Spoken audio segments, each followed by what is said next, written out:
जो कौन है आज आपण हे ऊपरवाला एमिति केमिति हेला एमिति केमिति हेला हे ऊपरवाला एमिति केमिति हेला एमिति केमिति हेला। लॉर्ड परमेश्वर मानव धन्यवाद हो परमेश्वर केत अनुग्रह कले आज आपण मन निकट आ गोटे शिक्षा नहीं आसवा सुजोग देले से परमेश्वर को धन्यवाद देवा सहित मु समस्त मोर प्रेज लॉर्ड जने प्रेज लॉर्ड आज आम समस्ते चिंता करूछु जे केमिति तपी फसिले केमिति तपी फसिले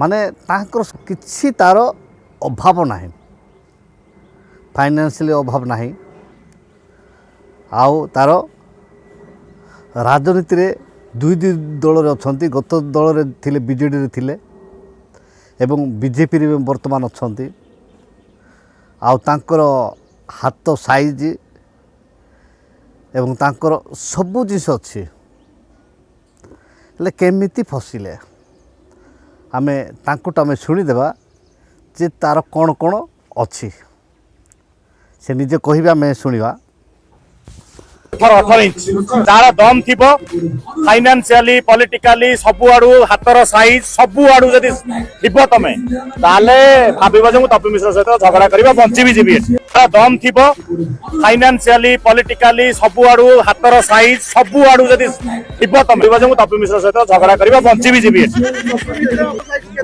18 इंच अरे मुझे एमती भी थी जो बीजेडी थिला एमती भी अच्छी जो बीजेपी अच्छी सपोर्ट कौन दरकार मत कौटी फसेब मद पीएनी मांस खाएनी कुआडे जाएनी आसेनी फसेब कौट तुम शुणिलु प्रथम है कौन एक नंबर दम थी तार माने जड़े दम थिबार अच्छी द्वितीय फाइनान्शियल अर्थात टंका पैसा थिबा दरकार आउ पॉलिटिकल माने सब पॉलिटिकल तार कौन दीटा थिले केटार थिले देखि सुदु मु तो एमती भी थी जो बीजेडी थिला एमती भी अच्छी जो बीजेपी अच्छी बीजेपी अच्छी दुईटा दल रे सबु आड़ू माने कौन सबु आड़ देखिले तार उज्जवल दिशुथिबो हाथर साइज केते अछि 18 इंच छातीर साइज केते अछि सपोर्ट कौन दरकार सपोर्ट किसी दरकार ना ये सब जदि थिबो ताहले ताक सपोर्ट दरकार नाही से कौन करती नाही लांच नौची ना चोरी करची ना झियो मानकु धरकी बुलची मु खराब काम करले सिना मद पियंती नाही कोठी फसेब मद पिएनी मांस खाएनी कुआडे जाएनी आसेनी फसेब कोठ तुम मते कुआडे जानती नाही तेबे जणे मनुष्य तुम केमती फसेबो सब आड़े तार अच्छी निजे कहते मोर सब आड़े अच्छे किंतु आज तपी कौन होती फसी जाइछंती तपी फसी जाइछंती सेतिपाई आम शास्त्र कौन कहे आमे पढ़िया जे माथ्यू 15 अध्याय 4 पद जेतेबेले शिष्य माने कौन कले हाथ न धोईकी खाइले सेते बेलकु लोक माने से माने अभियोग कले जेतेबेले अभियोग कले सेते बेलकु जीशु ए माथ्यू 15 अध्याय 11 पद कहले मुखरे जहाँ प्रवेश करे ताहा जे मनुष्य को असुचि करे एपरि नुहे किंतु मुखरु जहाँ बाहरे ताहा ही मनुष्य को असुचि करे आ देखु ए कथा जेतेबेले कहले पितर ताहां प्रश्न कले पचारे विषय को आमको भल बुझे दिंतु जितेबाला से कहले माथ्यू 15 पदरे से पितर ताहां उत्तर देले दृष्टान्तटी आम्भ मान को बुझाई दिंतु ये कहले तुम्हें माने मध्य कौन एपर्यंत अबोध जहाँ किछि मुखरे प्रवेश करे ताहा उदरु जाई बाह्य स्थान रे निक्षेप्त हुए यह कौन बुझुना କିନ୍ତୁ ମୁଖରୁ ଯାହା ନିର୍ଗତ ହୁଏ ତାହା ହୃଦୟରୁ ବାହାରେ ଓ ତାହା ହିଁ ମନୁଷ୍ୟକୁ ଅଶୁଚି କରେ। କାରଣ ହୃଦୟରୁ କୁଚିନ୍ତା, ନରହତ୍ୟା, ବ୍ୟଭିଚାର, ବେଶ୍ୟାଗମନ, ଚର୍ଯ୍ୟ, ମିଥ୍ୟା ସାକ୍ଷ୍ୟ ଓ ନିନ୍ଦା ବାହାରେ। ଏହା ହିଁ ମନୁଷ୍ୟକୁ ଅଶୁଚି କରେ। କିନ୍ତୁ ଧୌତ ହସ୍ତରେ ଭୋଜନ କରିବା ମନୁଷ୍ୟକୁ ଅଶୁଚି କରେ ନାହିଁ। ଏଠି ଦେଖୁଛୁ ଯେ ହାତ ଧୋଇକି ଖାଇ ନଥିଲା ପାଇଁ ସେମାନେ କମ୍ପ୍ଲେନ୍ କରୁଛନ୍ତି। କିନ୍ତୁ ଏଇ ବାକ୍ୟକୁ ଯେଉଁମାନେ ନାଶ ଖାଇବା ପାଷ୍ଟର ଯାକ କେତେ ଅଛନ୍ତି ସେମାନେ ବିକୃତି କରି ପ୍ରଚାର କରନ୍ତି। ମୁଁ ନିଜେ ଶୁଣିଛି। କିନ୍ତୁ ଯିଶାୟ ଭାବବାଦୀ ଏଥିପାଇଁ କହିଲେ ଯିଶାୟ 55:2 ଯେ ଓ ଖାଦ୍ୟ ସେଇଟା ଖାଦ୍ୟ ନୁହେଁ, ସେ ଖାଇକି ମାନେ ମଳରେ ତ୍ୟାଗ ହୁଏନି, ସେଇଟା ଆଉ ଏପଟେ ହିଁ ଥୁମ୍ପନ୍ତି, ଆଉ ବିଡ଼ି ପିଇଲେ ଏପଟେ ହିଁ ଧୂଆଁ ଛାଡ଼ନ୍ତି, କିମ୍ବା ନାଶ ଖାଇଲେ ଏପଟେ ହିଁ ଛାଡ଼ନ୍ତି ସେଇଟା। କିନ୍ତୁ ସେମାନେ କୁହନ୍ତି ଯେ ଏ ଭିତରେ ଜଣେ ମାନେ ପୁରୁଣା ଏବେ ତା'ର ଅତି କମ୍ ସେ 55ରୁ 60 ପାଖାପାଖି ହେଲା ତା'ର ବୟସ। କିନ୍ତୁ ସେ ବୟୋଜ୍ୟେଷ୍ଠ ଲୋକ ନିଜେ ତ ଛାଡ଼ି ପାରନ୍ତି ନାହିଁ, କିନ୍ତୁ ଲୋକମାନଙ୍କୁ ସେ ପ୍ରକାର ଶିକ୍ଷା ଦିଅନ୍ତି।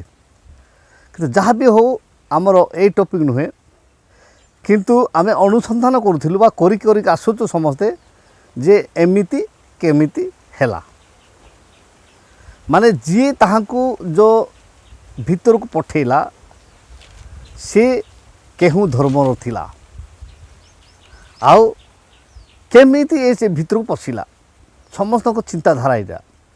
ମୁଁ ମଧ୍ୟ ଅନୁଧ୍ୟାନ କରୁଥିଲି ଯେ ପ୍ରକୃତରେ ସେ ଭଉଣୀଟି କେଉଁ ମାନେ ଧର୍ମର। କିନ୍ତୁ ଯେତେବେଳେ ତାଙ୍କ ମୁଖରୁ ମୁଁ ଯେତେବେଳେ ଶୁଣିଲି ଜାଣିଲି ଯେ ସେ ଖ୍ରୀଷ୍ଟିଆନ ଭଉଣୀ ନୁହନ୍ତି।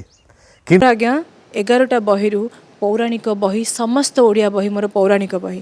ମୋତେ ଆପଣ ଖ୍ରୀଷ୍ଟିଆନ ଧର୍ମାବଲମ୍ବୀ କହିପାରିବେ? ଆପଣ ପ୍ରମାଣିତ କରିପାରିବେ ଯେ ମୁଁ ଖ୍ରୀଷ୍ଟିଆନ ଧର୍ମାବଲମ୍ବୀ ବୋଲି? ମୋର କୌଣସି ଜାଗାରେ ଆଜି ପର୍ଯ୍ୟନ୍ତ ଷ୍ଟେଟମେଣ୍ଟ ଅଛି କି?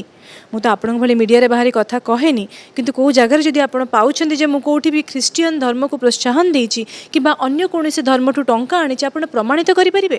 Can you prove it? Can you prove any accusation of yours? ଯେଉଁଥିପାଇଁ କି ସେ ଯେଉଁ କଥା କହିଲେ ଅଭଦ୍ରାମୀର ସହିତ କହିଲେ, ବହୁତ ସାରା ଇଙ୍ଗିତ କରିକି କହିଛନ୍ତି। ଆପଣ ତାଙ୍କ ଫିଜିକାଲ ଇଙ୍ଗିତ ବି ଦେଖିବେ, ଦୋଜ୍ ଆର୍ ଭେରି ବ୍ୟାଡ୍। ଆଉ ଏଇଟା ଆକ୍ସେପ୍ଟେବଲ୍ ନୁହେଁ, ମୋ ଦ୍ୱାରା ନୁହେଁ କିମ୍ବା କୌଣସି ନାରୀ ଦ୍ୱାରା ନୁହେଁ। ସେଥିପାଇଁ ତାଙ୍କ ନାଁରେ ଆଉ ଗୋଟେ FIR କରାହେଇଛି। I hope law and order will take an action.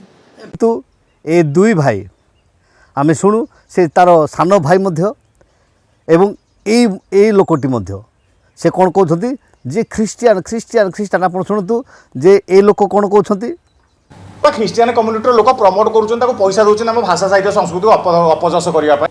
ହେଲା, ଦେଇଥିଲିନି ଗୋଟେ ତଳୁ ଛିଡ଼େଇକି ସେଇଟା ସେ ଶୁଣିଲୁ ଯେ ଖ୍ରୀଷ୍ଟିଆନ ଲୋକମାନେ ପଇସା ଦିଅନ୍ତି। ଆଉ ଖ୍ରୀଷ୍ଟିଆନ ଲୋକମାନେ ପଇସା ଦେଇ କେମିତି କରୁଛନ୍ତି, ମାନେ ଖ୍ରୀଷ୍ଟିଆନ ଲୋକ ଏମାନେ ଅଭ୍ୟାସରେ ପରିଣତ ହୋଇଯାଇଛନ୍ତି। ତାପରେ ଆପଣ ଶୁଣନ୍ତୁ ତାଙ୍କର ସାନ ଭାଇର କଥା। ଆପଣ ଯେଉଁ ଖ୍ରୀଷ୍ଟିଆନ ପାଖରୁ ପଇସା ନେଇକି ଏ ସବୁ ଧନ୍ଦା ନାଟକ କରୁଛନ୍ତି, ଆମେ ଯଦି ହିନ୍ଦୁ ଏକଜୁଟ ହବୁ ଏବେ ସମ୍ଭାଳି ପାରିବ ତ? ବାଲେଶ୍ୱରରୁ ଯଦି ଝଗଡ଼ା ଆରମ୍ଭ ହେଲା କି ଏଠୁ ଯଦି କୌଣସି ଗଣ୍ଡଗୋଳ ସୃଷ୍ଟି ହେଲା, ସମ୍ଭାଳି ପାରିବ ତ? ଭାଇ ମନେ ରଖିଥିବ, ଆମେ ବାଲେଶ୍ୱରିଆ 01। ସମସ୍ତ ସାମ୍ବାଦିକ, ସମସ୍ତ ଲେଖିକା ଏଗୁଡ଼ା ଆଜ୍ଞା ମିଛ। ଏଇଭଳି କହିକି ଆପଣ ସବୁ ସାମ୍ବାଦିକଙ୍କୁ ଦୋଷୀ କରୁଛନ୍ତି। ସବୁ ସାମ୍ବାଦିକ ନୁହନ୍ତି ଆଜ୍ଞା। ଯେଉଁମାନେ ଖ୍ରୀଷ୍ଟିଆନଙ୍କ ପାଖରୁ ପଇସା ନେଇକି ଚଳୁଛନ୍ତି ସେଇମାନେ ଆଜ୍ଞା ତାଙ୍କ ଏଗନେଷ୍ଟରେ ବାହାରୁଛନ୍ତି। କାହିଁ ଆପଣମାନେ ଖ୍ରୀଷ୍ଟିଆନଙ୍କ ପାଖରୁ ପଇସା ନେଇକି ଏସବୁ ଧନ୍ଦା କରୁଛନ୍ତି, ଏସବୁ ଚାଲିଛି ଆଜ୍ଞା। ଖ୍ରୀଷ୍ଟିଆନଙ୍କର ଏଗନେଷ୍ଟରେ ଯେବେଠୁ ନନା ବାହାରିଲେଣି ତା ପରଠୁ ଏସବୁ ଧନ୍ଦା ଚାଲିଛି। ଯେତେବେଳେ ପର୍ଯ୍ୟନ୍ତ ଖ୍ରୀଷ୍ଟିଆନଙ୍କ ଏଗନେଷ୍ଟରେ କିଛି ନ କହିଥିଲେ ସେତେବେଳେ କିଛି ନଥିଲା। ସେଇଟା ସାଜିଛି। ଏଟା କେବଳ ଖ୍ରୀଷ୍ଟିଆନ ମାନେ ଏଟାକୁ ପ୍ରେସର କରିକି ଏମାନଙ୍କଠୁ ପଇସା ନେଇ ଏସବୁ ନାଟକ ତମେ ଚଲେଇଛ। ପରବର୍ତ୍ତୀ ପଦକ୍ଷେପ କ'ଣ ରହିବ ଆପଣମାନଙ୍କ? ପରବର୍ତ୍ତୀ ପଦକ୍ଷେପ କ'ଣ ହବ? ତମେ ଯଦି ଖ୍ରୀଷ୍ଟିଆନ କମ୍ୟୁନିଟି ଏକ ହେଇକି ଆମ ଭାଇକି ଆରେଷ୍ଟ କରିପାରୁଛ, ଆମେ ବି ଏପଟରୁ ଏବେ ହିନ୍ଦୁ ମୁସଲିମ ଶିଖ ଇସାଇ ସବୁ ଏକ ହେଇକି ଆମ ଦେଶ ଆମ ରାଜ୍ୟରୁ ତୁମକୁ କେମିତି ତଉଡେଇବ ଆମେ ଦେଖିବୁ। ଆମେ ବି ଏବେ ଚେଷ୍ଟା କରିବା, ଆମେ ବି ଏକ ହବୁ। ଆମେ ବି ହିନ୍ଦୁ ଭାଇ ମାନେ ସବୁ ହାତ ଯୋଡି ଆପଣ ଅନୁରୋଧ କରୁଛୁ, ଆପଣ ସମସ୍ତେ ଏକ ହବୁ। ଆମେ ବି ତାଙ୍କ ପ୍ରତି ଉତ୍ତୋଳନ କରିବା, ଆମେ ବି ତାଙ୍କୁ ଛାଡ଼ିବାନି। ଯେ ଏ ସାନ ଭାଇର କଥା ଯେତେବେଳେ ମୁଁ ଶୁଣିଲି ଗୋଟେ କଥାଟା ମନେ ପଡ଼ିଲା। ମାନେ ଆମେ ଦୁଇ ଜଣ ଯାଉଥିଲୁ, ବେଳକୁ କ'ଣ ହେଇଛି ଗୋଟେ ଜାଗାରେ ପହଞ୍ଚିଲୁ। ସେତେବେଳେ 2000 ମସିହାରେ ଆମ କୋଟଗଡ଼ ବ୍ଲକରେ ଗୋଟେ ଦଙ୍ଗା ହେଇଥିଲା। ବା ଛୋଟ ଦଙ୍ଗା ସେଇଟା ବଡ଼ ଆକାର ନୁହେଁ।